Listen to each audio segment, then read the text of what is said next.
الشيطان الرجيم بسم الله الرحمن الرحيم الحمد لله الذي جعل الحمد مفتاحا لذكره وسببا للمزيد من فضله ودليلا على آلائه وعظمته والصلاة والسلام على عبده وأمين وحيه وخاتم رسله سيدنا ومولانا أبي القاسم محمد صلى الله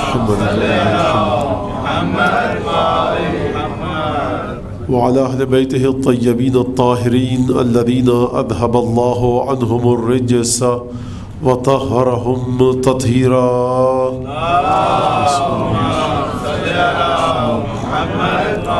واللعن الدائم على أعدائهم أجمعين أما بعد فقد قال الله تبارك وتعالى في قرآنه المجيد وفرقانه الحميد وقوله الحق وهو أصدق القائلين أعوذ بالله من الشيطان الرجيم إنما يريد الله ليذهب عنكم الرجس أهل البيت ويطهركم تطهيرا صلوات بجي محمد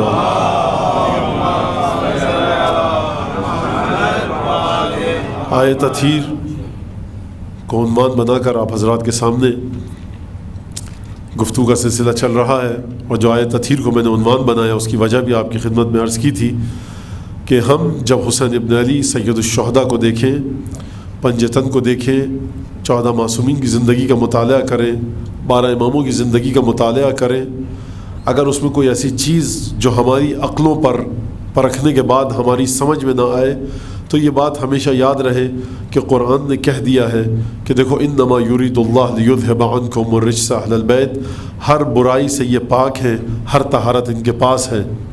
اور جیسا کہ میں نے اسی سلسلے میں آپ کے سامنے وہ واقعہ بھی عرض کیا تھا کہ جب امام حسن مجتبیٰ کو صلح ہوئی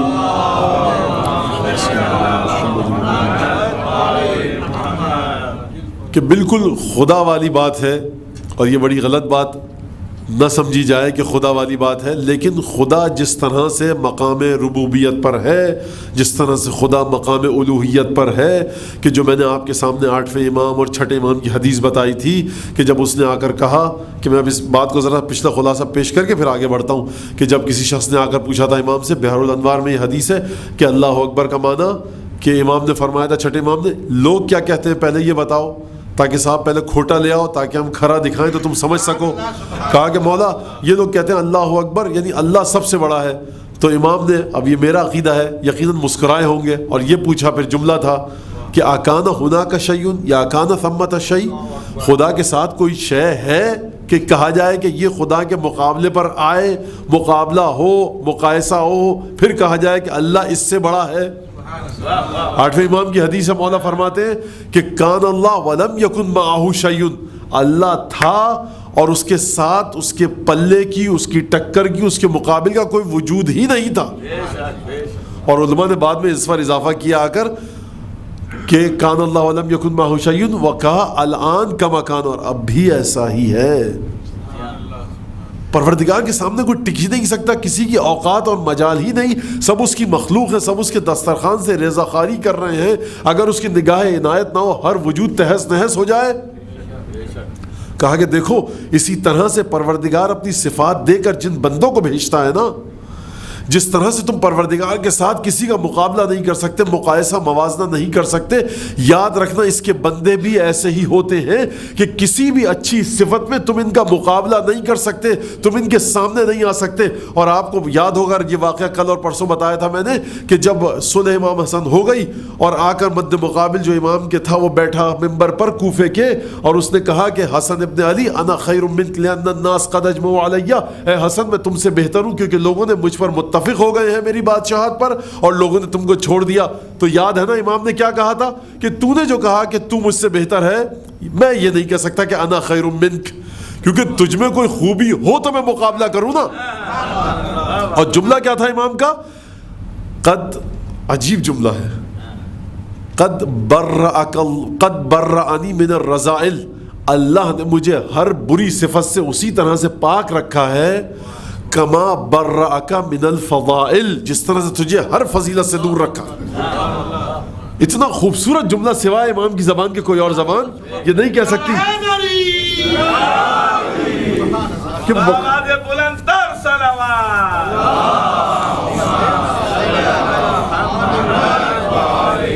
مقابلہ ہو تو کیسے ہو؟ کس بات کا مقابلہ، کس بات کا مقایسہ، کس بات کا موازنہ؟ لہٰذا اب اس بات کو اچھی طرح سے آپ ماشاءاللہ سے بہت توجہ کے ساتھ سماعت فرما رہے ہیں۔ دیکھیے ایک چیز ہے امام کا یہ مقام، امامت کا یہ مقام کہ امام انما یرید اللہ کی منزل پر ہے۔ آیت تطہیر بات ختم ہو گئی، اب اس کے آگے بات کیا کی جائے؟ کچھ بات نہیں ہو سکتی۔ لیکن مسئلہ یہ ہے کہ ہر شخص قرآن تھوڑی پڑھتا ہے، ہر شخص لا الہ الا اللہ محمد الرسول اللہ تھوڑی پڑھتا ہے، ہر شخص آپ کی طرح فرش اعضاء پر نہیں آتا۔ جو شخص فرش اعضاء سے دور ہے، جو شخص لا الہ الا اللہ محمد الرسول اللہ نہیں پڑھتا، وہ آیت تطہیر کو بھلا کیا جانے؟ میرے اور آپ کے لیے سمجھنے کے لیے پروردگار نے فرما دیا، دیکھو خبردار، چھٹے امام نے فرمایا لا یقاس بنا احد، ہمارا کبھی کسی سے مقابلہ مت کرنا۔ کہا کہ ابن رسول اللہ یہ کیسے؟ کہا کہ یہ بتاؤ سورہ حمد قرآن کے کس حصے میں ہے؟ کہا کہ ابن رسول اللہ کسی حصے میں نہیں ہے۔ کہا قرآن کا جز ہے یا نہیں ہے؟ کہا ہے۔ کہا قرآن کا کسی سورہ کا مقابلہ الحمد سے کیا جا سکتا ہے یا نہیں کیا جا سکتا؟ کہا کہ نہیں کیا جا سکتا۔ کہا کہ دیکھو ہم رہتے تو انسانوں کے درمیان ہیں، لیکن ہماری مثال سورہ ہم کسی ہے، کوئی بھی نماز بغیر ہم کے پوری نہیں ہو سکتی۔ قرآن کی کسی سورت کا جز ہے نہیں، کسی سپارے کا جز ہے نہیں، لیکن قرآن میں موجود ہے فاتحۃ الکتاب، کتاب کو کھولا جائے گا اگر قرآن کو تو الحمد کے ذریعے سے کھولا جائے گا۔ ہماری مثال فاتحۃ الکتاب جیسی ہے۔ ہم رہتے تم لوگوں کے درمیان ہیں، لیکن یہ مت سمجھنا تمہاری طرح کے ہیں۔ اور مثال اتنی خوبصورت بیان کی مولا نے کہ ہماری جان قربان مولا کی اس مثال پر، تو آیت تطہیر کو بنیاد بنا کر امامت کو سمجھا جائے۔ لیکن وہی بات، اب اگر کوئی آیت تطہیر کو نہ مانے، سورہ احزاب کو نہ مانے، کوئی قرآن کو نہ مانے، ہے نا بھائی، تو کیا اس کے لیے ائمہ نے، معصومین نے، امامت نے کوئی ایسا راستہ رکھا ہے، معصومین نے کوئی ایسا طریقہ رکھا ہے کہ دیکھو ٹھیک ہے تم ہمارے جد کی کتاب نہیں پڑھتے، تم ہمارے جد کا کلمہ نہیں پڑھتے، تم ہمیں نہیں مانتے اس راستے سے کہ جس طرح سے تم کو ہمیں ماننا چاہیے؟ بھائی آیت تطہیر تو وہ پڑھے گا جس کے گھر میں قرآن ہو۔ اگر گیتا ہوگی، بھگوت گیتا ہوگی، گرنتھ صاحب ہوگی، انجیل ہوگی، وہ بیچارہ اب کیسے سمجھے؟ لیکن صاحب حجت تو یہ ہے کہ جو زیارت امین اللہ میں پروردگار عالم کے اس زبان معصوم سے نکلا، کہ کیا نکلا؟ فَقَبَضَكَ إِلَيْهِ بِاخْتِيَارِهِ وَأَلْزَمَكَ عَدَاكَ مِنَ الْحُجَّةِ مَعَ مَا لَكَ مِنَ الْحُجَجِ الْبَالِغَةِ عَلَى جَمِيعِ خَلْقِهِ۔ عجیب جملہ ہے۔ اچھا یہاں پر بات آ گئی تو اب یہ بہت ظلم اور ناانصافی ہوگی اگر میں زیارت امین اللہ پر گفتگو کر کے آگے نہ بڑھوں۔ لوگ جا رہے ہیں زیارت پر، ہو سکتا ہے کہ کوئی جا کر پڑھے اور مجھے بھی اس کا کچھ ثواب مل جائے اور کچھ گناہ میرے بھی کم ہو جائیں۔ دیکھیے ہم لوگ ہر چیز اپنی عقل سے سوچنے کی کوشش کرتے ہیں۔ اب بہت سے لوگ ہیں کہ بھائی شہزادہ علی اصغر کی نظر مان لیجئے، منت ان کے مصائب پڑھیے، اتنے دن علماء بتاتے ہیں تو مراد پوری ہو جائے گی، مشکلات دور ہو جائیں گی، باب الحوائج ہے۔ بھائی 6 مہینے کا بچہ تھا، کچھ سمجھ میں نہیں آ رہی، حضرت عباس کی نظر مانیے۔ دیکھیے ہم 6 مہینے 32 برس 18 برس کے چکر میں پھنسے ہوئے ہیں۔ تعلق کو نظر میں رکھیے حسین ابن علی سے کس کا کتنا تعلق ہے۔ امام نے فرما دیا دیکھو کربلا کے شہداء میں علی اصغر ایک جدا حیثیت کے حامل، ابو الفضل عباس ایک جدا مقام، علی اکبر کا مقام الگ، اور یقیناً خورشید امامت، وجود متبرک و بابرکت حضرت سید الشہداء علیہ الصلوۃ والسلام، اس کی اپنی ایک الگ۔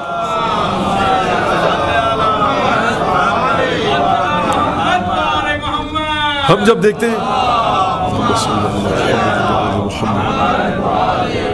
ہم ہر چیز کو اپنی عقل سے سمجھنے کی کوشش کرتے ہیں۔ یہ امین اللہ کیا ہے؟ زیارت امین اللہ۔ اچھا نام بھی بڑا خوبصورت ہے، زیارت بھی بہت خوبصورت، مختصر ترین زیارتوں میں سے ایک ہے، لیکن عجیب بات ہے کہ مولا فرماتے ہیں کہ ہمارا جو چاہنے والا اسے ہم میں سے جس کے حرم میں پڑھے گا، بہت توجہ فرمائیے گا، ہمارا کوئی بھی چاہنے والا۔ اچھا یہ زیارت آئی کیسے؟ یہ جناب سید سجاد سے نقل ہوئی ہے۔ آپ پہلی دفعہ جب مشرف ہوئے زیارت سے جناب مولا کائنات کی تو آپ نے وہاں پر اس زیارت کو پڑھا۔ انشاءاللہ جو لوگ نجف جا رہے ہیں، صافی صفا کے ساتھ ایک مسجد ہے، وہ مقام ہے کہ جہاں پر جب سید سجاد آتے تھے مدینے سے زیارت کے لیے تو اپنے ناقے کو باندھتے تھے اور مولا کائنات کی زیارت کے لیے تشریف لے جاتے تو مشرف ہوتے تھے زیارت سے، اور زیارت کے بعد دوبارہ ناقے پر بیٹھ کر چلے جاتے تھے۔ تو یہ ان لوگوں کا جواب ہے کہ کہا جاتا ہے جب کہ مولانا ہم زیارت پہ نہیں گئے, 4 گھنٹے صرف نجف کی فلائٹ مل رہی تھی اور بہت ضروری کام تھا, ہم نجف صرف رک سکتے تھے. ہم نے کہا کیا فائدہ جانے کا, جائیں تو ایک ساتھ کم از کم 7-8 اماموں کی تو عراق کے ائمہ جو ہے ان کی زیارت کریں, کربلا, نجف, سامرہ, کاظمین, کوفہ, سب جگہ جائیں. یہ صرف مولا کی زیارت کر کے آ جائیں, کیا فائدہ؟ اس فکر کو اپنے ذہن سے نکال دیجئے. اگر فائدہ نہ ہوتا, اگر شریعت نے زور نہ دیا ہوتا, اگر خدا کی پسند کے مطابق نہ ہوتا, تو سید سجاد حجت خدا, جس کو قیامت میں کہا جائے گا این زین العابدین, این سید الساجدین, وہ ناقے پر بیٹھ کے آئے, اپنے ناقے کو باندھے, زیارت کرے اور پھر واپس چلا جائے. یہ دلیل ہے اس بات کی کہ آپ کو جس امام کی جتنی دیر بھی زیارت کا موقع مل رہا ہے ضرور جائیے. نجف لے کر جا رہا ہے جہاز, 1 گھنٹے رکنا پڑے گا نجف میں اور اس کے بعد واپسی ہو جائے گی. کربلا نہیں جا پائیں گے, کوئی حرج نہیں ہے, کوئی حرج نہیں ہے. کسی بھی امام کی زیارت کا موقع مل رہا ہے چلے جائیے, جتنی دیر زیارت کا موقع مل رہا ہے کر لیجئے. امین اللہ, امین اللہ کا مطلب کیا ہے؟ اللہ کا امین, یعنی اللہ نے اپنی امانتیں رکھوائی ہوئی ہیں. اچھا, اب یہ مثال میں پہلے بھی عرض کر چکا ہوں, آپ کے سامنے بھی عرض کروں کہ دیکھیں جب آپ نے گھر جاتے ہیں, گھر میں کوئی قیمتی چیز ہوتی ہے تو اپنے کسی دوست پڑوسی جو اعتماد کا ہوتا ہے اس کے پاس رکھوا کر جاتے ہیں. ایسا ہی ہے نا, ایسا ہی ہے یا نہیں ہے؟ گھر میں کوئی بے قیمت چمچہ ہو اگر زنگ آلود, یا کونے میں پڑی ہمارے ہندوستان پاکستان میں پھول جھاڑو, تو وہ آپ امانت کے طور پر کبھی پڑوسی کو دے کر نہیں جائیں گے. قیمتی کاغذات دے کر جائیں گے, قیمتی چیزیں دے کر جائیں گے, کہیں گے بھئی یہ امانت ہے واپس آ کر لے لوں گا. تو پروردگار نے وہ کون سی قیمتی چیزیں تھیں جو علی ابن ابی طالب کے وجود میں امانت کے طور پہ رکھی, اور زیارت امین اللہ کہہ رہی ہے کہ جب جاؤ تو دیکھو سید سجاد نے جو جملہ پڑھا تھا, السلام علیک یا امین اللہ فی ارضہ وحجتہ علی عبادہ, بہت توجہ کے ساتھ سنیے گا اس بات کو. سلام ہو آپ پر اللہ کے امین, اس کی زمین پر اللہ کے امین, وحجتہ علی عبادہ, اور سلام ہو آپ پر اے مولائے کائنات جناب امیر کہ جو اللہ کے بندوں پر اللہ کی حجت ہے. اب یہ اللہ کی بندگی کا دائرہ کہاں تک پھیلا ہوا ہے؟ جبرائیل, میکائیل, اسرائیل, اسرافیل, سب کے سب اللہ کی حجت, اللہ کے بندے ہیں. جناب امیر ان پر بھی حجت ہے. اور اس کے بعد یہ جملہ کہا جاتا ہے السلام علیک یا امین اللہ فی ارضہ وحجتہ علی عبادہ عملت بکتابہ اشہد انک جاہدت فی اللہ حق جہادہ وعملت بکتابہ واتبعت سنن نبیہ. اے مولا, میں گواہی دیتا ہوں کہ آپ نے رسول اللہ کی سنت پر عمل کیا, قرآن پر عمل کیا, اور خدا کے راستے میں اس طرح سے کوشش کی, جہاد کیا جس طرح سے جہاد کرنے کا حق تھا. فقبضک الیہ باختیارہ والزم اعداءک الحجۃ مع ما لک من الحجج البالغۃ علی جمیع خلقہ. پروردگار نے آپ کو اپنے اختیار سے اپنی جانب بلایا, اور بلانے کے بعد آپ کی اس شہادت کے ذریعے فَأَلْزَمَ عَادَاكَ الْحُجَّةِ, اور آپ کے دشمنوں پر آپ کے وجود کے ذریعے حجت کو پورا کر دیا. مَعَ مَا لَكَ مِنَ الْحُجَجِ الْبَالِغَةِ عَلَى جَمِيعِ خَلْقِهِ. یہ کوئی نہ سمجھے کہ اللہ کی حجت اس وقت پوری ہوئی مولا کائنات کے وجود کے ذریعے, معصومین کے وجود کے ذریعے, کہ جب معصومین کو شہادت نصیب ہوئی. زیارت کہہ رہی ہے مَعَ مَا لَكَ مِنَ الْحُجَجِ الْبَالِغَةِ عَلَى جَمِيعِ خَلْقِهِ. مولا آپ کی شہادت کے ذریعے تو ایک حجت پوری ہوئی, لیکن اس سے پہلے آپ کی ذات میں اتنی ساری حجتیں تھیں کہ جس حجت کو بھی مخلوق کے سامنے لایا جاتا, مخلوق مان لیتی, وہ آپ کے وجود کو سمجھ جاتی. مَعَ لَكَ مِنَ الْحُجَجِ الْبَالِغَةِ عَلَى جَمِيعِ خَلْقِهِ. خدا کی پوری مخلوقات پر آپ کی حجت موجود ہے. یہ زیارت کیا کہتی ہے؟ اس کے بارے میں روایت ہے کہ جو ہمارا چاہنے والا 12 اماموں میں سے جس کے حرم میں زیارت کو پڑھے گا, فرشتے نور کی مہر لگا کر آسمان پر رسول خدا کی خدمت میں لے جائیں گے, اور جب ہمارے آخری حجت اور ہمارے آخری امام ظہور کریں گے تو فرشتے لا کر ہمارے نام کی جو مہر لگی ہوئی ہوگی وہ جا کر ہمارے آخری امام کو دیں گے. چھوٹی سی زیارت,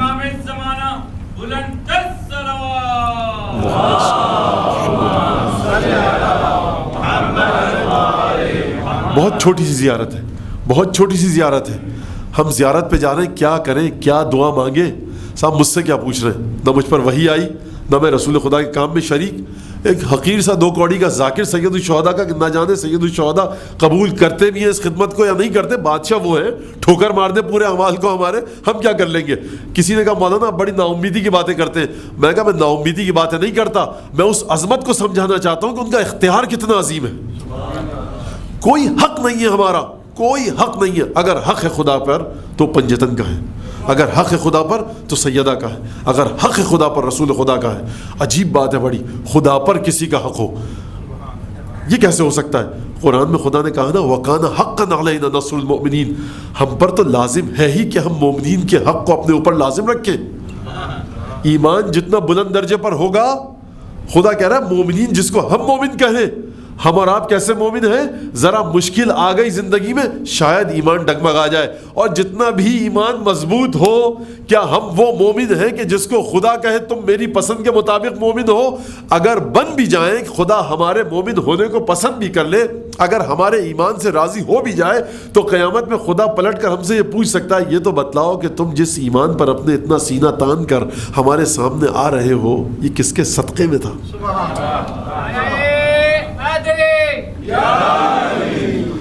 ما لك من الحجج البالغة على جميع خلقه اللهم فاجعل نفسي مطمئنة بقدرك راضية بقضائك مولعة بذكرك ودعائك محبة في صفة أوليائك محبوبة في أرضك وسمائك صابرة على نزول بلائك شاكرة لفواضل نعمائك ذاكرة لسوابغ علائك مشتاقة إلى فرحة لقائك. کیا مانگنا ہے حسین سے؟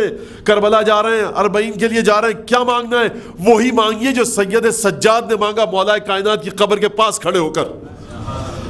کیا مانگا؟ پہلا جملہ سنیے, اللہم فاجعل نفسی مطمئنۃ بقدرک. یہ وہ مرحلہ ہے کہ جو ہر ایک کو نہیں ملتا. پروردگار میرے دل کو اپنے فیصلوں کے آگے مطمئن کر دے. فاجعل نفسی مطمئنۃ بقدرک راضیۃ بقضائک. پروردگار جو تو فیصلے کر رہا ہے نا میرے لیے, مجھے اس پر راضی کر دے.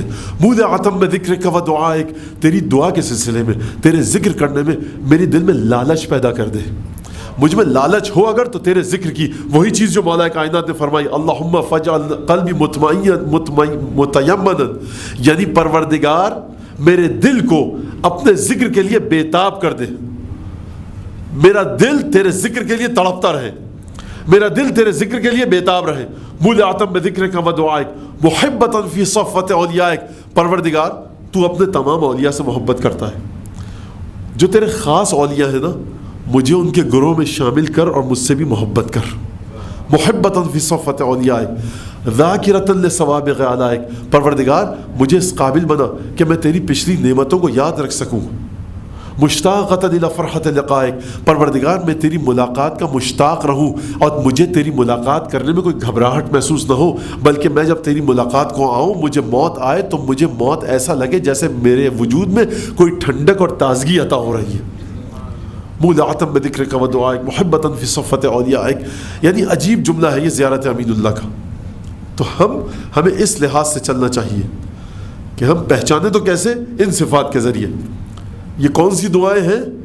عجیب دعائیں, بہت بڑی بہت عظیم الشان مطالبات ہیں نا خدا سے کہ اپنے قضاء و قدر پر مجھے مطمئن رکھ, راضی رکھ, اپنی ملاقات کا مجھے مشتاق بنا. یہ تو بڑے انبیاء اور اولیاء کی دعائیں ہیں کہ صاحب موت کے لیے تیار نہیں رہو, خوشی سے موت کو گلے لگاؤ. پروردگار اگر تمہارے دل میں لالچ ہو تو صرف ذکر خدا کی لالچ ہو. اگر تم جاؤ پروردگار کی بارگاہ میں تو خوش ہو کر جاؤ, موت کو خوشی سے گلے لگاؤ, پروردگار کی نعمتوں کو یاد رکھو, پروردگار کے خالص بندوں میں شامل ہو جاؤ. یہ بڑی عجیب دعائیں ہیں. یہ کیا یہاں پر نہیں مانی جا سکتی؟ مانی جا سکتی ہیں, مانگی جا سکتی ہیں, لیکن اللہ اکبر جب ذریع ہو کسی امام کی زیارت کی جائے تب ہمیں بتایا سید سجاد نے کہ دیکھو یہ وہ دعا نہیں ہے جو ہر جگہ تم مانگ لو. اس کے لیے شرط یہ ہے کہ تم اس ذریع کے قریب سے قریب تر کھڑے ہو کہ جہاں پر حجت خدا لسان اللہ ناطق کا وجود مقدس دفن کیا گیا تھا, یہ اس وجود مقدس کی برکت کے ساتھ یہ تمہیں اختیار دیا گیا کہ جب جاؤ زیارت پر یہ دعا پڑھو, ورنہ تمہاری اتنی طاقت نہیں کہ ہر جگہ تم یہ دعا مانگ سکو. اب ایک سوال اور پیدا ہوتا ہے کہ کیا یہاں سے زیارت امین اللہ نہیں پڑھی جا سکتی؟ ہاں, رجائے مطلوبیت کی نیت سے پڑھی جا سکتی ہے کہ مولا چھت پہ جائے انسان، آسمان کے نیچے برآمدے میں چلا جائے کہ کھلے آسمان کے نیچے یا چھت پر، اگر خواتین نہیں جا سکتی، کوئی ضعیف ہے، بیمار ہے، چھت پہ نہیں جا سکتا یا چھت موجود نہیں ہے، تو گھر میں کمرے میں بیٹھ کے پڑھ لے، کوئی حرج نہیں ہے اس میں، لیکن امام سے تعلق ضروری ہے۔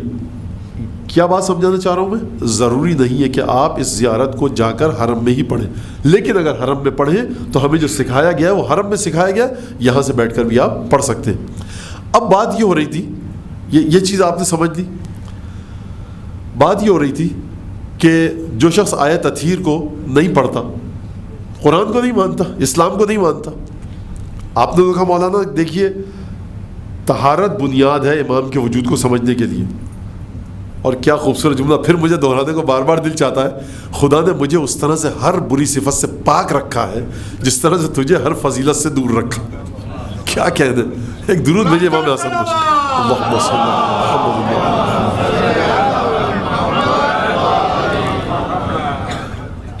تو یہ کس طرح سے کردار ہے۔ اب جو آیت تطہیر کو نہیں مانتا، قرآن کو نہیں مانتا، بہت توجہ سے سنیے گا میں کیا عرض کرنا چاہ رہا ہوں کہ دیکھیے زیارت امین اللہ نے کیا کہا تھا کہ مولا فقبضک الیہ باختیارہ، اللہ نے آپ کو اپنی مرضی سے قبض کیا، اٹھا لیا اپنی جانب، شہادت دی، وَأَلْزَمَ أَعْدَاءَكَ الْحُجَّةَ، آپ کے دشمنوں پر حجت پوری کر دی۔ الحمدللہ یہ ممبر سید الشہداء کا صدقہ ہے کہ جس طرح سے ہمارے لوگوں کے بچے کی ادبیات اور مشکل الفاظ کو سمجھ لیتا ہے، شاید کہیں اور اردو اور عربی کے الفاظ اتنی وافر مقدار میں بچے سمجھ نہ پائیں۔ یہ حجت پوری کرنا کوئی اور بچہ ہو نہیں سمجھ سکتا، لیکن ہمارے بچوں کو پتہ ہے ماشاءاللہ سے، ماؤں نے ہماری سکھایا ہے کہ مولا نے کیا کیا، حجت پوری کی۔ حجت پوری کرنا سب کو پتہ ہے کہ کیا ہے۔ زیارت امین اللہ کہہ رہی کہ حجت پوری کر دی، مع ما لک من الحجج البالغۃ علی جمیع خلقہ، اور اس کے علاوہ بھی ایسی حجتیں تھیں آپ کے پاس کہ آپ نے اللہ کی پوری مخلوق پر وہ حجتیں تمام ہو چکی ہیں، اللہ کی پوری مخلوق پر وہ حجتیں تمام ہو چکی ہیں۔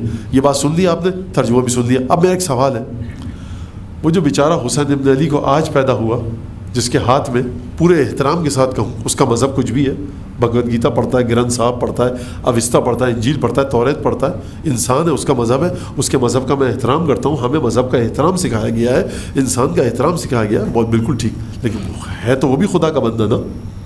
ہندو، سکھ، عیسائی، جین، بدھسٹ، ایتھیسٹ، کمیونسٹ، جو خدا کو نہیں مانتا، خدا کا بندہ تو وہ بھی ہے یا نہیں ہے؟ زیارت کہہ رہی ہے مولا آپ کی ساری حجتیں تمام خدا کے بندوں پر پوری ہو گئیں۔ زیارت نے کہا کہ آپ کی تمام حجتیں پوری کر کے گئے آپ خدا کے سارے بندوں پر۔ ادھر سے خدا کے بہت سے بندے ایسے ہیں کہ جو قرآن کو مانتے ہی نہیں، اور امامت کی حجتیں ہیں قرآن میں، امامت کے دلائل ہیں قرآن میں، امامت کے دلائل ہیں حدیث میں۔ غدیر خم کا واقعہ رسول خدا کے لسان مبارک سے، تمام کی تمام احادیث مولا کائنات کی شان میں رسول خدا نے بیان فرمائی۔ اب جو رسول ہی کو نہ مانے، جو قرآن ہی کو نہ مانے، تو پھر یہ زیارت کیسے کہہ رہی ہے کہ پورے بندوں پر، اللہ کی پوری مخلوق پر آپ کی حجت پوری ہو گئی؟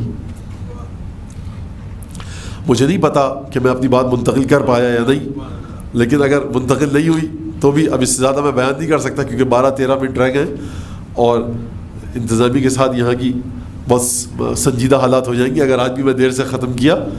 دیکھیے حجت پوری کر دی زیارت کہہ رہی ہے، لیکن حجت پوری کیسے ہوئی؟ حجت پوری اس وقت ہوگی نا کہ جب آپ قرآن پڑھیں گے، آپ جا کر زیارت امین اللہ پڑھیں گے، آپ جا کر حدیث کو دیکھیں گے، نہ کوئی آپ رسول کو مانے نہ آپ قرآن کو مانے، تو حجت پوری ہوگی تو کیسے؟ اس کا جواب یہ ہے کہ آئمہ کے فضائل صرف قرآن میں نہیں ہے، آئمہ کے فضائل رسول خدا کی زبانی نقل نہیں ہوئے، بلکہ امام کا کردار ایسا تھا کہ دیکھو تم اگر حسین ابن علی کو آیت تطہیر کے ذریعے نہیں سمجھنا چاہ رہے، نہیں سمجھ سکتے، تم حسین کو آیت مباہلہ کے ذریعے نہیں سمجھ سکتے کیونکہ تمہارے گھر میں قرآن نہیں ہے، تم قرآن کو نہیں مانتے، لیکن تمہیں یہ تو پتا ہے نا کہ جب ہر کے لشکر نے امام حسین سے ملاقات کی تھی تو یاد ہے نا، پیاس کے مارے انسانوں کو تو چھوڑو، جانوروں کی زبانیں باہر نکلی تھی۔ کچھ جانتے ہو کہ اپنے دشمن کے 1000 کے لشکر کو حسین نے کیا کیا تھا؟ یہ سمجھ میں آتا ہے. اور یہ مت سمجھنا کہ حادثاتی مسئلہ تھا. پچھلی منزل پر حسین نے کہا تھا تمام بنی ہاشم کے جوانوں سے کہ پانی جتنی مقدار میں برتن موجود ہیں، مشکیزیں موجود ہیں، بھر لو. نگاہ غیبی امامت دیکھ رہی تھی کہ کوئی واقعہ ہوگا آنے والا. رستہ روکنے آیا ہے، جانتے ہیں دشمن ہے، رستہ روکنے آیا ہے، لیکن یہ حجت خدا ہے، یہ حجت پوری کرنا ہے. وہی حجت جو زیارت امین اللہ نے کہا کہ دیکھو تم اگر نہیں پڑھتے قرآن نہ پڑھو، محمد رسول اللہ کی رسالت کی گواہی نہیں دیتے نہ دو، لیکن تاریخ تو پڑھو. آیات اور احادیث سے ہٹ کر حسین ابن علی نے اپنی شخصیت کا لوہا منوایا ہے. لیکن یہاں پر ایک بات، یہ جو حسین ابن علی نے کام کیا نا، کوئی یہ نہ سمجھے کہ حسین چاہ رہے تھے دنیا میں یہ واقعہ رہ جائے. اوقات کیا ہے دنیا کی حسین ابن علی کے سامنے؟ لوگوں کو اوقات کیا ہے کہ حسین ان کو دیکھے. عجیب حدیث ہے. کل کا واقعہ یاد ہے نا میں عمر ابن عبدود کا، کہ مولا نے کیا کہا تھا؟ مجھے حیا آتی ہے. یہ نہ رسول خدا کے سامنے بچوں کے لیے کہہ رہا ہوں اپنے نمبر بڑھانا چاہتے تھے، نہ مسلمانوں کے سامنے اپنے کردار کا لوہا منوانا چاہتے تھے. یہ اگر اس میدان میں علی تنہا ہوتے، کوئی دیکھ نہ رہا ہوتا، تب بھی علی عمر ابن عبدود کو جسم کو برہنہ نہ کرتے، اریاں نہ کرتے. کون تھا جنگ کے میدان میں جب وہ ملعون اپنے آپ کو برہنہ کر کے بھاگا تھا علی بن ابی طالب کی تلوار سے ڈر کر؟ وہاں تو کوئی نہیں تھا نا، دشمن تھا، جنگ ہو رہی تھی. کہا کہ اس نے اتنا گھٹیا کام کیا ہے کہ علی کی تلوار اگر چل گئی تو یہ تو ہے نجس، وہ نجاست ذوالفقار پہ بھی نہ آ جائے. کہ کس طرح سے اس کو قتل کیا. اس برہنہ ہو کر بھاگ رہا تھا دشمن میدان میں، لیکن ایک دفعہ علی نے دیکھا کہ اس نے یہ کام کیا ہے، اپنی آنکھوں پر ہاتھ رکھا، گھوڑے کی راسیں موڑی اور دوبارہ چلے گئے. اگر قتل کر دیتے تو بالکل بجا تھا، دشمن تھا، جنگ ہو رہی ہے، کچھ بھی کرو تم. لیکن دیکھیے یہ دنیا کی اوقات نہیں ہے کوئی معصومین کے سامنے. حدیث سنیے مولا کائنات کی. ایک بلند تر صلوات.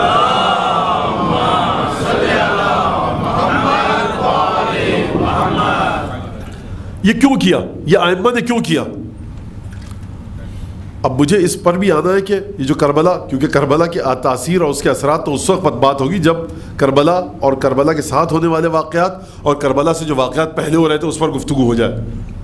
تو دیکھیے حسین ابن علی نے صرف ایک سیدھا سادہ جملہ کہا، بھائی میں بیعت نہیں کروں گا.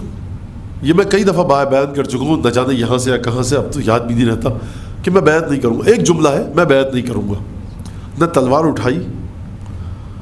اور بڑی عجیب بات ہے کہ ہمارے شعراء بھی، جو بہرحال شعراء لائق احترام ہیں اور ان کو مولا اپنی بارگاہ سے اجر دے، لیکن کبھی حسین کی تلوار انقلاب کی جھنکار اور یہ سب باتیں اس طرح کی جو ہے، حسین ابن علی نے کوئی یاد رکھیے گا وہ جو ہمارے اور آپ کے معنوں میں نا اپ رائزنگ موومنٹ، وہ کوئی خلق نہیں کی ہے حسین ابن علی نے. یہ اچھا ایک بات بتا دوں، یہ میرا نظریہ ہے، غلط بھی ہو سکتا ہے، لیکن یہ میرا نظریہ ہے اور مطالعے کے بعد ناقص ہی صحیح، لیکن میں نے اس کو اختیار کیا. کوئی اپ رائزنگ موومنٹ اور صاحب گاندھی جی، جناح صاحب، ہو چی من، ماؤ زے تنگ، ان کے اقوال لا رہے ہیں حسین نے یہ کر دیا، حسین نے وہ کر دیا. جب تک آپ حسین ابن علی کو زاویہ نگاہ ختمی مرتبہ سے نہیں دیکھیں گے آپ حسین کو سمجھ ہی نہیں سکتے.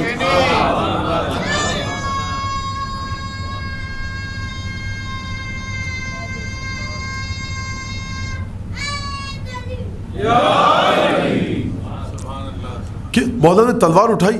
کب تلوار اٹھائی مولا نے میرے بھائی، کب اٹھائی؟ حسین ابن علی کو آپ دنیا والوں کی نگاہ سے دیکھیں اور وہ باتیں جو کہی جاتی ہیں حسین ابن علی سید الشہداء کی شہادت کے سلسلے میں اگر انہیں صحیح مان لیا جائے تو حسین ابن علی ایک ناکام فوجی ہیں، نعوذ باللہ، ناکام جرنیل ہیں، فنون سپاہ گری سے واقف نہیں ہے، اپنے والد سے کچھ ورثے میں نہیں لیا فنون سپاہ گری کو. لشکر پہ لشکر آ رہے ہیں، لشکر پہ لشکر آ رہے ہیں، میں حملے میں پہل نہیں کروں گا، میں حملے میں پہل نہیں کروں گا، میں حملے میں پہل نہیں کروں گا. اس کا مطلب یہ کہ حسین جنگ کرنا چاہ ہی نہیں رہے. کس بات کی اپرائزنگ، کس بات کا اٹھنا، کس بات کی جد و جہد. میں بیعت نہیں کروں گا، کوفے والوں نے مجھے بلایا ہے، میں وہاں جا رہا ہوں، تم نے رستہ روکا، یہاں اتار دیا کربلا میں یہاں آ گیا. 2 محرم کو اترے، سر جھکا کر دشمن کے ہر فیصلے کے آگے سر تسلیم خم کیا ہے. بزدلی کی وجہ سے نہیں، اگر بزدل ہوتے نعوذ باللہ تو فوج یزید کا سپاہی کہتا ہے کہ شہادت سے پہلے جس حال میں نے حسین کو دیکھا، میں نے آج تک جنگوں میں شرکت کی ہے، میں نے ایسے آدمی کو کبھی نہیں دیکھا جس کا بھتیجا، بھانجا، بھائی، ایک نہیں کئی بھائی مارے جا چکے ہوں، بیٹے مارے جا چکے ہوں، اور اس کا چہرہ جوش و خروش کی وجہ سے تمتما رہا ہو. شکست کے آثار حسین ابن علی کے چہرے پر کہیں نہیں تھے. میں جنگ نہیں کروں گا، 9 محرم آ رہی ہے، آپ فرمانے میں جنگ نہیں کروں گا. جب گھڑ سوار آتے دکھائی دیے لشکر یزید سے، آپ نے کہا کہ بھائی عباس جاؤ، عجیب جملہ ہے، حسین تم پر فدا، جاؤ بھائی عباس جا کر پوچھو کیا مسئلہ ہے. کہا کہ حملہ کرنا چاہتے ہیں، آ کر بتلایا، کہا کہ 1 رات کی مہلت اور لے لو. تب بھی امام حسین نے تلوار نہیں اٹھائی.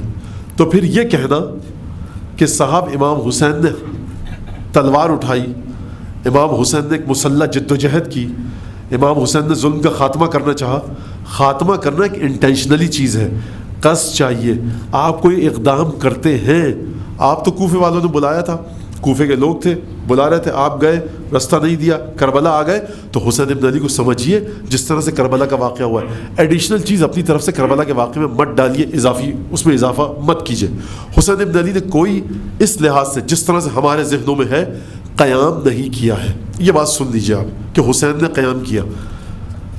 چاہتے تھے کوفے کی حکومت لے لیں، چاہتے تھے یہ کر لیں وہ کر لیں. جو شخص مکے سے نکلتے ہوئے یہ کہہ رہا ہے کہ من کان باذلا فینا مہجتا وموطنا علی لقاء اللہ نفسہ فلیرحل معنا، کہ جو اللہ کے راستے میں اپنی جان نچھاور کرنے کی تیاری کر چکا ہے، ہمارے ساتھ ہماری رکاب میں ہماری حمایت میں اپنا خون بہانے کے لیے تیار ہو چکا ہے، وہ ہمارے ساتھ چلے. اور جو ہمارے ساتھ نہیں چلے گا اسے فتح نہیں ملے گی. یہ کس فتح کی بات کر رہے ہیں حسین ابن علی؟ خود ہی کہہ رہے ہیں کہ جو تیار ہو چکا ہے قتل ہونے کے لیے وہ چلے. اور کربلا کیا ہے؟ خود بڑا اچھا شعر ہے، خدا کے منکر حبل کے بندے، کدو رتے دل میں ذہن گندے، منافقت کی نقاب ڈالے صفوں میں اسلام کی سما کر، وجود سے زیادہ قد بڑھا کر، جو کلمہ حق مٹانے نکلے حسین سر کو کٹانے نکلے. بڑا سیدھا سادہ سا فلسفہ ہے کربلا کا، بڑا سیدھا سادہ سا. اب یہاں پر بہت لمبی چوڑی باتیں مجھے نہیں کہنی، میں موضوع سے ہٹ نہ جاؤں گئی. تو دیکھیے کربلا کو سمجھیے رسول خدا کی نگاہ سے. اب یہ جو واقعات ہیں ائمہ کی زندگی میں، مسلسل اس بات کے اوپر زور دے رہا ہوں میں کہ اگر آیت اتھیرو کوئی نہ پڑھے تو اب وہ کیسے حسین کو دیکھے، جا کر دیکھے کربلا کی تاریخ کو، 10 دن کی تاریخ کو. یہ جو 2 محرم سے 11 محرم تک، اگر آپ سے پوچھا، ابھی یہ موضوع تھا اس وجہ سے میں وہاں پر بات کی، آپ کے سامنے بھی کہہ دوں کہ صاحب اسلامی معاشرہ مدینہ فاضلہ آئیڈیل اسلامک سوسائٹی کہاں ہے؟ کہیں نہیں ہے. کہاں ہے؟ رسول خدا کے زمانے میں. حضور قرآن پڑھ لیجئے جا کر ذرا، پھر کہیے گا خدا کے لیے. سورہ جمعہ ہے، وہ کہہ رہی ہے وَإِذَا رَأَوْا تِجَارَةً أَوْ لَهْوًا انفضوا إِلَيْهَا وَتَرَكُوكَ قَائِمًا قُلْ مَا عِندَ اللَّهِ خَيْرٌ مِنَ اللَّهْوِ وَمِنَ التِّجَارَةِ. حبیب تم خطبہ دے رہے ہوتے ہو مسجد میں، یہ کھیل تماشے کی آواز سنتے مسجد کو چھوڑ کر چلے جاتے. یہ آئیڈیل معاشرہ ہے آپ کا. جو نماز میں رسول کے پیچھے ٹک نہ سکے وہ جنگ میں کیا ٹکے گا؟ میرا سوال ہے، ایک قرآن کی آیت کے حوالے، یہ قرآن کی آیت ہے بھائی، اس میں میں تھا، آپ تھے، اللہ جانے، خدا نے نام نہیں بتایا، مجھے کیا پتا. لیکن جب قرآن یہ کہہ رہا ہے قل ما عند اللہ ہے، قرآن ان کو وہ قانون بتا رہا ہے، یہ جو ہمارے یہاں بچے نوجوان بیٹھے ہیں یہ اس قانون پر عمل کرتے ہیں. اگر باہر کھیل تماشے کی آواز آئے گی نا، کہیں گے مولانا مجلس پڑھ رہے ہیں، مولا کا ذکر کر رہے ہیں، میں اٹھ کر نہیں جاؤں گا، مجلس کے بعد جاؤں گا، مصائب کے بعد جاؤں گا، ماتم کے بعد جاؤں گا. اتنا سیدھا قل ما عند اللہ. حبیب ان سے کہہ دو کہ جو اللہ کے پاس ہے وہ تجارت کھیل تماشے سے بہتر اور افضل ہے. جس کو یہ قانون نہ پتا ہو کہ جو اللہ کے پاس ہے وہ کھیل تماشے سے بہتر ہے، اور وہ کھیل تماشا جو رسول مسجد میں کھڑے ہو کر خطبہ دے رہے ہیں، قل ما ترکوک قائما، تجھے اکیلا چھوڑ کر چلے گئے. جس معاشرے میں ایسے لوگ ہوں تو وہ کیا مدینہ فاضلہ ہو سکتا ہے؟ رسول کی بات نہیں کیجیے، وہ تو رسول خدا ہیں. جس مقام پر پروردگار یہ فرمائے حبیب وما اکثرهم ولو حرصت بمؤمنین، یہ جو تمہارے ساتھ اکثر لوگ ہیں نا، یہ ایمان نہیں لائیں گے چاہے تمہارے دل میں جتنی بھی لالچ ہو. سورہ منافقون اتری، نازل ہوئی، وہ واقعات آپ کے سامنے ہیں، سارے آیات آپ کے سامنے. تو جس معاشرے میں اتنے زیادہ کثیر تعداد میں ایسے لوگ ہوں کہ جنہیں اسلام کے ابتدائی ادب اور احترام، رسومات، اعتقادات پتہ نہ ہو، اس معاشرے کے رہنے والے کو کیسے کہا جا سکتا ہے کہ یہ اسلامی معاشرہ تھا؟ اسلامی معاشرہ واحد صرف اور صرف وہ معاشرہ کہ جو اسلامی معاشرہ تھا، جہاں پہ اسلامی اقدار تھی، وہ 2 محرم کو بنا کربلا کے میدان میں. اور اس نے معراج پائی شب عاشور، اور 11 محرم کو یہ اسلامک ماڈل رول سٹی یہ ختم ہو گیا. نہ اس سے پہلے ایسا شہر بنا، نہ اس کے بعد بنے گا. اگر ہوگا تو ہمارے آخری حجت جب آئے گی، ہمارے آخری سرکار ان کے قدموں کے صدقے میں بنے گا. یاد رکھیے اس معاشرے کو، اس انسان کو آپ کیا کہیں گے کہ جو یہ کہے کہ دیکھو چراغ کی لو بجھا رہا ہوں چلے جاؤ. آخری وقت تک یہ خطبہ دے کہ دیکھو میرے خون سے ہاتھ مت رنگنا، میرے خون سے ہاتھ رنگ لیے پھر نجات کا کوئی رستہ نہیں ہے. تو یہ جو اچھے افعال ہیں، حجت کیسے قائم کی پروردگار نے، معصومین کی شخصیت کو کیسے بتلایا. اس شخص کے لیے جو قرآن کو نہیں مانتا، جو سنت رسول کو نہیں مانتا، اس کے کردار ایسے کہ جا کر پڑھو نا علی بن ابی طالب کا واقعہ، مرحب کے ساتھ کیا کیا، انتر کے ساتھ کیا کیا، عمرو بن عبدود کے ساتھ کیا کیا. جو اپنے مقتول کی لاش کو اوریاں نہ کرے تو اس کے شعور کا مرحلہ کتنا بلند ہوگا. یہیں پر مولا کائنات کی وہ حدیث آتی ہے سامنے. مولا فرماتے ان الکریم یرا مکارم افعالہ دین علیہ یقضیہ وان اللئیم یرا سوالف احسانہ دین لہ یقتضیہ. عجیب جملے ہیں مولا کائنات کے. بخدا فرماتے اگر تمہیں دیکھنا ہے نا کریم اور لئیم شخص، ذلیل اور پست انسان، اور کریم اور عالی مرتبہ، بلند مرتبہ، معزز انسان، تو دیکھو کریم جو ہوتا ہے نا، جو بلند مرتبہ ہوتا ہے، وہ جو نیک عمل کرتا ہے نا، وہ یہ سوچ کر کرتا ہے کہ یہ اس پر قرضہ ہے، جتنی جلد سے جلد اتارو بہتر ہے. وہ لوگوں سے کسی جواب کی توقع نہیں رکھتا. اور لئیم جو ہوتا ہے نا، پست فطرت انسان، وہ اپنے پرانے احسانات کو تم پر اپنا ایسا قرضہ دیکھتا ہے کہ جو اسے ہر لحظہ چکانے کے لیے تیار رہتا ہے. تو یہ جو معصومین نے فعل انجام دیے نا، کوئی یہ مت سمجھے کہ مولا کائنات سکھانا چاہتے ہیں، سمجھانا چاہتے ہیں. یاد رکھیے سکھانے میں تصنع ہے، بناوٹ ہے، سیکھنے والے کی ذات کو سامنے رکھنا ہے. سید الشہداء کی شخصیت کی کرامت اس بلندی پر ہے. سید الشہداء کی شخصیت کی عزت نفس، ان کی عزت، ان کی عظمت اس مقام پر ہے کہ وہ سوائے اپنی ذات کے کہ میرے نام کے ساتھ سیدہ کا نام ہے، میرے نام کے ساتھ علی مرتضیٰ کا نام ہے، میں ایسے گھر میں پرورش پائی ہے میں نے، میرے ساتھ رسول اللہ کا نام ہے، میں پنجتن میں شامل ہوں، میری روح کی تربیت کسبی اور اکتسابی علم کے ذریعے نہیں کی گئی ہے، میں علم وحیانی سے سرشار ہوں. اب میری کیا ذمہ داری ہے؟ حسین ابن علی کی نگاہوں کے سامنے نہ دنیا کی کوئی حیثیت ہے نہ دنیا والوں کی. حسین ابن علی کے والد گرامی جب یہ فرمائیں کہ تم اپنے درمیان دیکھ لو کہ تم میں جو کریم ہے وہ احسانات نیکیاں کرتا ہے تو اس انداز سے کرتا ہے کہ گویا اس کی گردن پر بوجھ ہے، جلد سے جلد اسے اتار دے. تو سوچو ذرا وہ ہستی کہ جس کے ذریعے ہم نے اور آپ نے عزت پائی ہے، کرامت پائی ہے، اس ہستی کی کرامت کس مقام پر ہوگی. یہ جو افعال انجام دیے ہیں معصومین نے، ائمہ نے، کہ ہم دیکھ کر متحیر رہ جاتے ہیں کہ وہ مولا کائنات ہمیشہ روٹیاں اور کھجور لے کر جا رہے ہیں، اور وہ شخص شکوہ کر رہا ہے مولا کائنات سے، نابینا جو ایک کھنڈر نما خراب گھر میں، منہدم گھر تھا، اس میں رہتا تھا، غریب آدمی تھا، روز مولا کائنات اس کے لیے کھجور اور روٹیاں لے کر جاتے تھے. اس نے شکایت کر رہا ہے، نابینا تھا، کہا کہ یہ کھا لو بھائی. کہا کہ ہاں تم بہت اچھے آدمی ہو، ہمیشہ مجھے روٹیاں اور کھجور لا کر دیتے ہو، اور خدا سمجھے علی کو کہ خلیفہ ہے لیکن میرا خیال نہیں رکھتا. تاریخ میں عجیب واقعہ ہے. مولا کائنات نے آپ جانتے ہیں کیا کہا دعا کرو علی کے لیے کہ خدا اس کی غلطیوں کو معاف کر دے. کس سطح پر رکھ رہے ہیں اپنے آپ کو؟ کہاں ہے ایسا آدمی؟ کہاں ہے؟ کون سا معاشرہ؟ کوئی معاشرہ نہیں. مسلمانوں کی داستان سوائے ظلم، بربریت، لوٹ مار کے اور کچھ نہیں ہے. مغل بادشاہ صاحب 7-8 بھائیوں کو قتل کر دیا، باپ کو قتل کر دیا. میں گیا تھا تو گائیڈ بتا رہا تھا کہ اورنگزیب علیہ الرحمہ کتنے بھائیوں کو قتل کیا؟ 7 بھائیوں کو قتل کیا، باپ کو جیل میں ڈال دیا، وہ علیہ الرحمہ ہے. صاحب میری سمجھ میں نہیں آتا، قرآن لکھ لکھ کر روزی کماتے تھے، قرآن میں وہ آیت وبالوالدین احسانا. کون سا اسلامی معاشرہ؟ یہ لا الہ الا اللہ محمد رسول اللہ پڑھنے سے معاشرہ اسلامی نہیں ہوتا. معاشرے کا سربراہ جب تک کریم نہ ہو کہ جس میں یہ صفت ہو کہ نیک عمل کرے تو اس انداز سے کرے کہ اپنے اوپر ایک قرضہ دیکھے جو مجھے چکانا ہے. صاحب بہت بڑے فاتح بن گئے، نادر شاہ ایران سے گئے، ہندوستان کو لوٹ مار کر کے چلے گئے، تباہ و برباد کر کے، صاحب بہت بڑے فاتح ہیں مسلمانوں کے. یہ ہے مسلمانوں کی داستان. کون سا معاشرہ؟ کوئی اسلامی معاشرہ کہیں نہیں ہے. اور یہ مسلمان ذلیل ہوں گے اور ذلیل ہوتے رہیں گے جو معاشرہ رسول زادیوں کو شہر سے شہر گھمائے.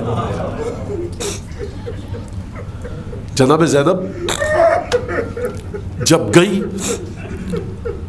دیکھیے سمجھیے، ایک دفعہ ہم جناب زینب کو دیکھتے ہیں کہ جو حدیثیں آئی ہیں بی بی کی فضیلت میں، وہ ان کے لیے جو مانتے ہیں، میں اور آپ احادیث کو مانتے ہیں، لیکن اگر کوئی حدیثوں کو نہ مانے تو وہ کیسے سمجھے؟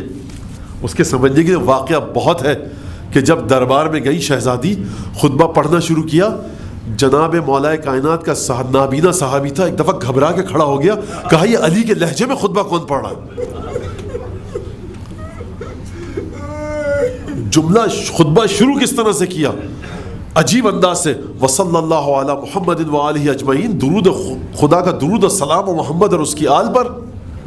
اور پھر قرآن کی آیت پڑھی، ثم کان عاقبۃ الذین اساءوا سوءا کذبوا بآیات اللہ وکانوا بہا یستہزئون.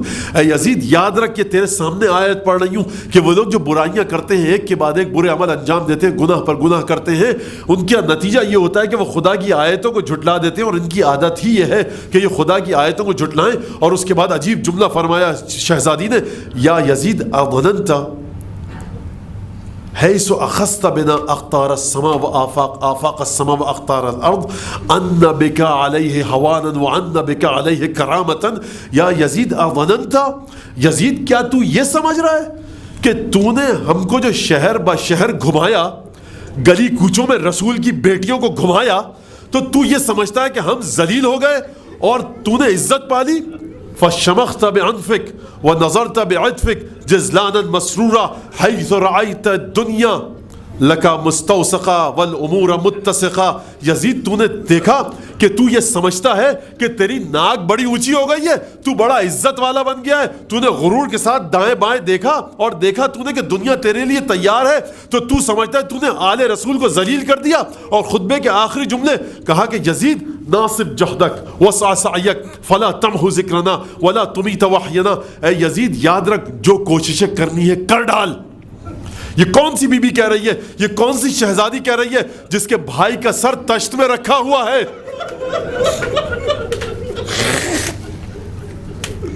جس کے بھائی کا سر تشت میں رکھا ہوا ہے، جس کے گلے رسن سے بندھے ہوئے ہیں، علی اکبر اور محمد عباس کے سر سامنے ہے. ہونا تو یہ چاہیے تھا کہ شہزادی بول نہ پاتی، بدن پر کپ کپی طاری ہوتی، گریا کرتی، لیکن اگر گریا کرتی تو زیارت امین اللہ کیسے حجت پوری کرتی؟ سیدہ زینب کو منوانا ہے کہ دیکھو میں علی اور فاطمہ کی بیٹی ہوں، میرے اندر جرت یہ ہے کہ میرے بھائیوں کے سر سامنے ہے، میری اولاد کے بھانجوں کے سر سامنے ہے، لیکن میری آواز میں کپ کپاہٹ نہیں ہے. اور عجیب انداز سے تماچا مارا یزید کے منہ پر. یزید تو یہ سمجھتا ہے کہ تو نے دیکھا امن العدل یا ابن الطلقاء تقدیرک اماءک و حرائرک، اے ہمارے آزاد کردہ غلاموں کی اولاد، میرے نانا نے تیرے باپ دادا کو آزاد کیا تھا فتح مکہ میں. امن العدل یا ابن الطلقاء تقدیرک حرائرک و اماءک و بنات رسول اللہ سبایا. اے یزید کیا یہ عدل ہے کہ تیرے گھر کی عورتیں تو پردے میں ہو، رسول کی بیٹیاں بھرے دربار میں بے پردہ کھڑی ہو؟ نساقو کما تساق الاسارا، ہمیں اس طرح سے گھمایا جائے جس طرح سے قیدیوں کو گھمایا جاتا ہے. میرے نانا نے دیکھ یزید، کردار کا فرق دیکھ، کردار کا فرق دیکھ. میرے نانا نے تیرے باپ دادا کو آزاد کیا اور تجھے طاقت ملی تو تم نے رسول کی بیٹیوں کو بے کجاوا اونٹوں پر پھرایا. پھر فرمایا کیف ترتجا من لفظا فوہ اکباد الاسکیاء ونبتا لحمہ من دماء الشہداء. کہا بی بی سیدہ زینب نے کہا ارے یزید یہ تو بڑی غلط بات ہوگی، میں تجھ سے بھلائی کی امید کیسے رکھوں؟ تیرے تو دانتوں سے ہمارے چچا حمزہ کے جگر کے ٹکڑے لٹک رہے ہیں، اور تیری اوقات یہ ہے کہ تیری پرورش ہمارے شہداء کے خون چوس چوس کر ہوئی ہے. ناصب جہدک وسع سعیک فلا تمیت وحینا. یہ سیدہ زینب کہہ رہی ہیں اتنے بھرے دربار میں وہ بی بی جو نہتی ہے، جس کا گلا اور بازو رسن سے بندھے ہیں، بھتیجا طوق جامعہ میں گرفتار ہے، کوئی حامی نہیں، کوئی مرد نہیں، لیکن یزید کے منہ پر تماچا مارا، وَإِنِّي لَأَسْتَسْخِرُ تَقْرِيَكَ وَأَسْتَعْظِمُ عجیب جملہ ہے بی بی کا، یزید میں تجھے ذلیل جو کر رہی ہوں نا یہاں پر، تیری شخصیت کو جو بے نقاب کر رہی ہوں، تو اس قابل نہیں کہ میں تجھ سے گفتگو کر سکوں۔ کہاں زنا زادہ شرابی اور کہاں سیدہ کی اولاد، کہاں بدکار نطفہ اور کہاں وہ خاتون کہ جس نے دامن وحی میں پرورش پائی۔ انی لا استعظم تقریک یزید ولا استحقر، یزید تجھے میں بہت حقیر جانتی ہوں، تجھے جو بے نقاب کر رہی ہوں نا، تیری اوقات اس سے بھی کہیں کم ہے کہ میں تیرے بارے میں کوئی گفتگو کروں، لیکن کروں تو کیا کروں، میرے سینے میں ایک لاوا ہے جو پھٹا پڑ رہا ہے، بھائیوں کے سر سامنے کروں تو کیا کروں، تو جانتا ہے تو نے کن لوگوں کو قتل کیا، نجوم و اعلی السما، یہ وہ ہستیاں جی جو آسمان کے تارے تھے، عزیزو آپ نے گریہ کیا نا، کسی میں کوئی حرکت نہ ہوئی۔ عبیداللہ ابن زیاد کے دربار میں جب بی بی گئی تھی، عبداللہ ابن عفیف مزحجی ایک صحابی موجود، دونوں آنکھیں نابینا، جب شہزادی نے خطبہ پڑھا عبیداللہ ابن زیاد کے دربار میں، تو کہا کہ یہ کون ہے، یہ علی بن ابی طالب کے لہجے میں خطبہ پڑھ کون رہا ہے؟ یہ صحابی جانتا تھا کہ علی کے لہجے میں خطبہ کوئی نہیں پڑھ سکتا، یہ کون پڑھ رہا ہے؟ کہا یہ زینب ہے۔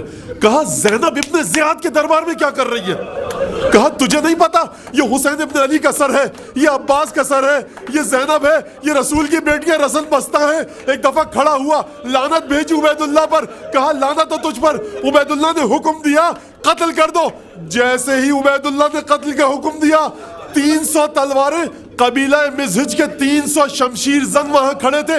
کہا امیر اگر تو نے ہمارے اس سردار کو قتل کا حکم دیا، ہماری تلواریں بے نیام ہیں، نکل چکی ہیں، میں ہاتھوں کو جوڑ کے عرض کروں گا رسول اللہ سے، کسی اور سے نہیں کہوں گا، یا رسول اللہ ہماری طرف سے تعزیت قبول کیجئے، یہ مومنین آپ کی بیٹی کے لیے یہاں عزاداری کرنے آئے ہیں، یہ آنسو اس قابل بنے کہ رسول اللہ کے دل کا مرہم بن سکے، حضرت حجت سیدہ کے دل کا مرہم بن سکے۔ میں کہوں گا یا رسول اللہ ہماری تعزیت قبول فرمائیے، آپ کے ایک ادنا سے صحابی کے لیے 300 تلواریں ہیں، لیکن آپ کی بیٹی کے لیے کوئی مدد کرنے۔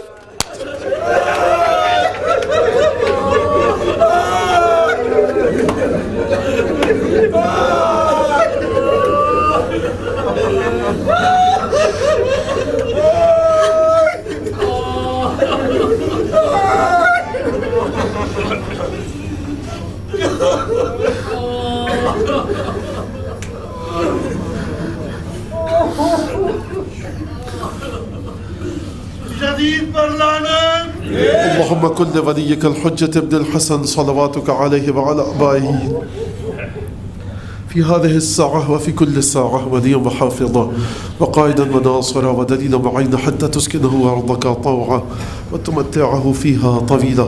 اللهم بحق محمد وآل محمد صل على محمد وآل محمد وعجل فرجهم وأهلك عدوهم من الجن والإنس من الأولين والآخرين واكفنا ما همنا وارزقنا العافية ووسع رزقنا وطول عمرنا مع الصحة والسلامة في الجسم والروح. ربنا تقبل منا إنك أنت السميع العليم وتب علينا إنك أنت التواب الرحيم. بجاہ محمد وآلہ الطیبین، پالنے والے جو مومنات جہاں جہاں بھی ہیں، جو زیارت پر جا رہے ہیں مخصوصاً، پروردگار سالماً غانماً ان کو ان کے وطنوں کی جانب لوٹا، پروردگار ان کے اہل ویال کی ان کی غیر موجودگی میں حفاظت فرما، جو مومن مومنات جہاں جہاں بھی ہیں، مخصوصاً جو مومن مومنات یہاں موجود ہیں جنہوں نے اس فرش اعضاء کو بچھایا، جس انداز سے بھی یہاں پر نوحہ پڑھتے ہیں، عزاداری کرتے ہیں، سوز سلام مرثیہ کسی بھی حوالے سے خدمت دے رہے ہیں کر رہے ہیں، پروردگار جناب سیدہ کی بارگاہ سے اجر جزیل عنایت فرما، پروردگار اس عزاداری کو اس قابل بنا کہ جناب سیدہ کونین اور جناب امام زمانہ کے دل کی تسلی اور تعزیت کا باعث ہو۔ پروردگار ان آنسوؤں سسکیوں کے نتیجے میں ہمارے آخری مولا امام زمانہ کے ہونٹوں پر کبھی ختم نہ ہونے والی مسکراہٹ کو قرار دے۔ پروردگار ہم کو صحت و سلامتی کے ساتھ طویل عمر عطا فرما جس میں تیرے دین پہ چل کے تیرے دین کی خدمت کر سکیں۔ پروردگار اگر یہاں ان مومنین مومنات میں کوئی تنگ دست ہے، نادار ہے، قرضدار ہے، پریشان حال ہے، بے اولاد ہے، بے روزگار ہے، کسی مشکل میں گرفتار ہے، پروردگار اس کی ان مشکلات کو دور فرما۔ آپ حضرات سے دعا ہے کہ کچھ مومنین مومنات نے اپنی دعائے صحت کی درخواست کی ہے، پروردگار ان کو بحق امام ہفتم امام موسیٰ کاظم علیہ السلام شفا کامل عاجل عنایت فرما۔ یہاں پر اگر کوئی مومن مومنہ بیمار ہے، مریض ہے، پروردگار اس کو جلد از جلد شفا کامل عاجل عنایت فرما۔ ہم کو امام کے انصار اعوان میں شامل فرما، ان کے ظہور میں تعجیل فرما۔ ایک دفعہ فاتحہ، ایک دفعہ سورہ فاتحہ، ایک دفعہ قل هو اللہ پڑھ کے موسیٰ یوسف عبد اللطیف رباب موسیٰ حسن مولانا ہاشم رضا جعفری اور اپنے مرحومین و مرحومات کو بخش دیجیے. بسم اللہ الرحمن الرحیم الحمد للہ رب العالمین مالک یوم الدین ایاک نعبد و ایاک نستعین اهدنا الصراط المستقیم